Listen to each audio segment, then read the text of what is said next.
Good afternoon and happy Wednesday to you. I pray that yesterday brought you spaces and places of joy, spaces and places of peace, spaces and spaces of laughter, and times when you could just be silly and guess what? Possibly laugh at yourself. We're going to talk more about that as we get into our topic. Before I forget, and I tend to forget this every time, if you're watching this video, would you be so kind as to like my page and then share it? And I want to say a special shout out to all of you 5,000 plus who have done just that. I am overwhelmed, I'm very appreciative, and I'm very humbled. Now, our topic, we've been talking about fear and how the fears that prevent us from having a healthy and balanced life. Now, there's some fears that we have, as we talked about yesterday, that, let's say, fear of spiders, arachnophobia, or fears of going across bridges, or fears of large bodies of water. We could probably live our lives and basically avoid those types of things. But I want to kind of bring it a little bit more personal, to a little bit more of a focus on ourselves, because our whole goal is to aim for balance through healing and restoration. So I want to talk about the three biggest fears that can stop your growth, the three biggest fears that can prevent you from being all that you have been called to be. Those three biggest fears are fear of embarrassment, being embarrassed, fear of success, and fear of failure. Again, I'm going to say it again: fear of being embarrassed, fear of success, and fear of failure. And as we go through these over the next 3 days, you'll notice that they are intertwined, they intersect at points, but they all have their own unique tendencies and characteristics. So I want to begin with fear of embarrassed, fear of being embarrassed.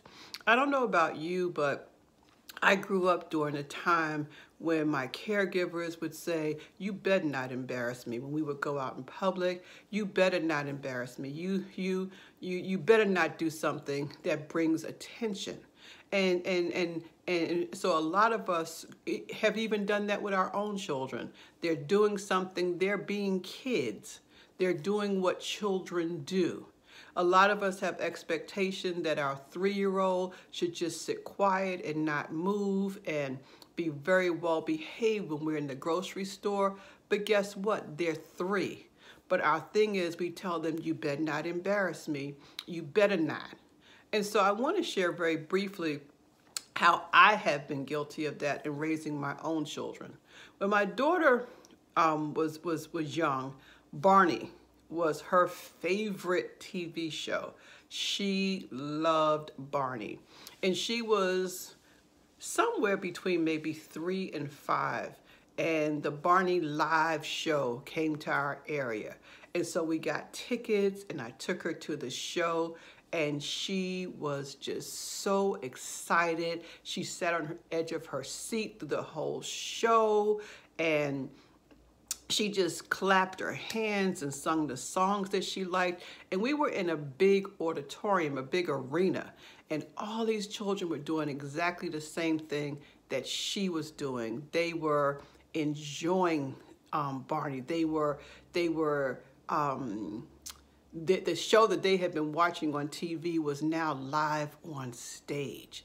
And I don't know about the other children. My daughter, when she was that age, she didn't really have a clear concept of what was real and what was TV. And that's appropriate for that age group. She was between, like I said, 3 and 5. But anyway, when the show was over, when Barney sung the "I Love You, You Love Me" song, and the curtain had come down, and we were all leaving the arena, my daughter looked at me and said, "Again," because this was a time when we had VCRs and you could rewind. And in her mind, she thought we could just rewind this thing.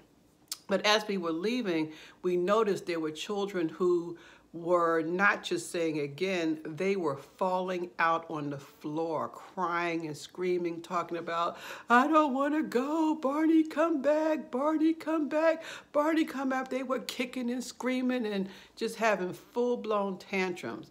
And my daughter looked at me, looked at them, and I gave her the look that you know that parents can give, the look that you've probably given your kids, the look that says without us saying a word, you better not. You better not embarrass me. And she kind of adjusted herself and marched out of that arena. Now, I tell you this story because I want to emphasize how some of us, this whole idea of fear of being embarrassed has come from our family of origin, has come from the beliefs that were put in us. And they go back in our history.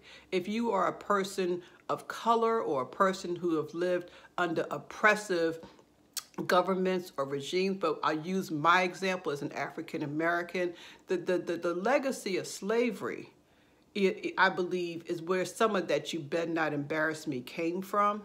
It came from, you know, don't be seen. Don't make a spectacle of yourself. Try to stay as quiet as possible. Try to stay out of the sight line of the master, of the overseer, because if you get noticed, there's a possibility that you could be beat. There's a possibility that you could be sold. There's a possibility that it could end in death.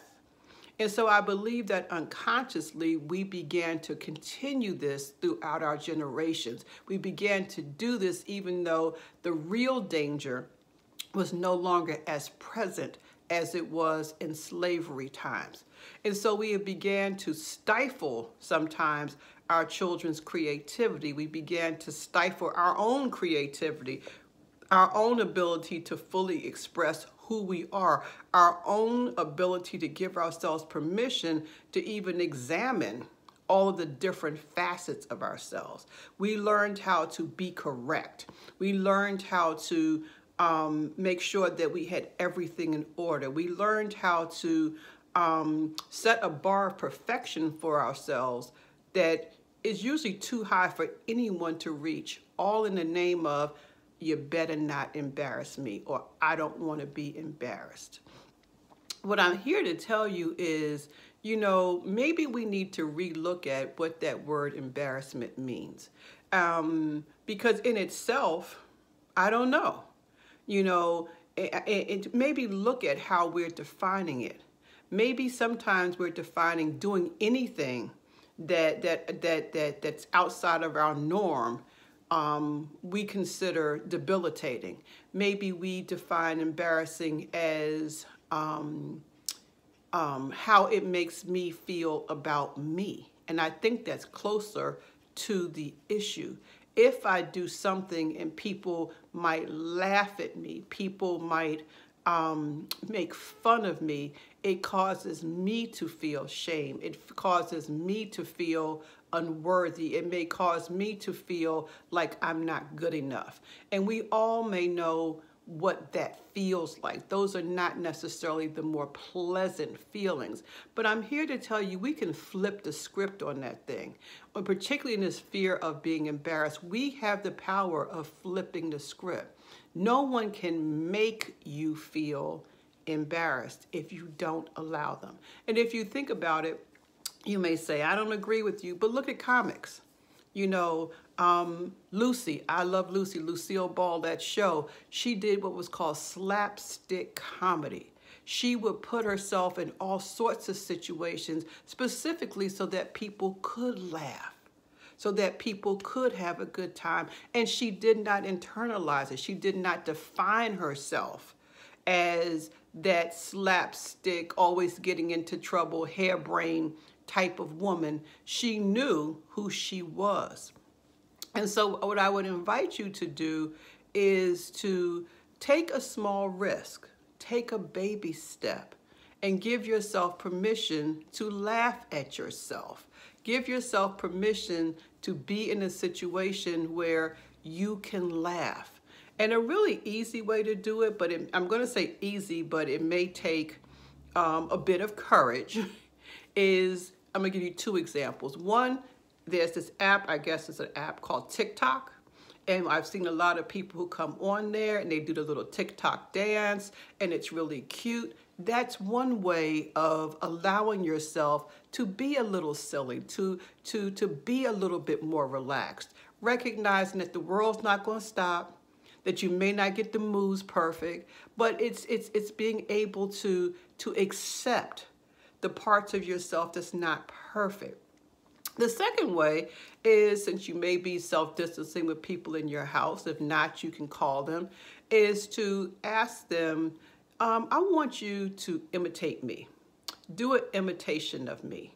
And we're not talking about a mean-spirited one, but just to do an imitation. And typically when people imitate us, when people who love us imitate us, it's funny. It causes us to see the more humorous sides of ourselves.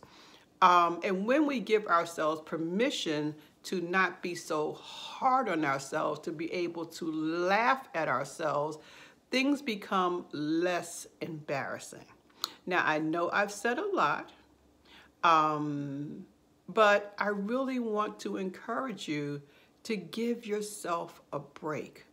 Life has enough serious stuff going on. There's enough challenges that are external that we have to deal with. So maybe we can, give ourselves permission to just be in the moment, to not have such high expectations for ourselves, to not have perfection as the goal in everything we do. Because there are some things we will be really good at, and there's some things we're not. And it's okay to laugh at yourself. And I invite you to learn to laugh at yourself on purpose. Again, we're not talking about mean-spirited. We're not talking about laughing at yourself in a way that further hurts your self-esteem, but laughing at yourself to be able to say, you know what? I made a mistake and that's okay. Or when I did the TikTok thing, I may not be doing it as well as somebody else, but I had fun and I gave it my best shot. So I invite you to try these things on purpose. I will talk with you tomorrow. Love you all. See you later.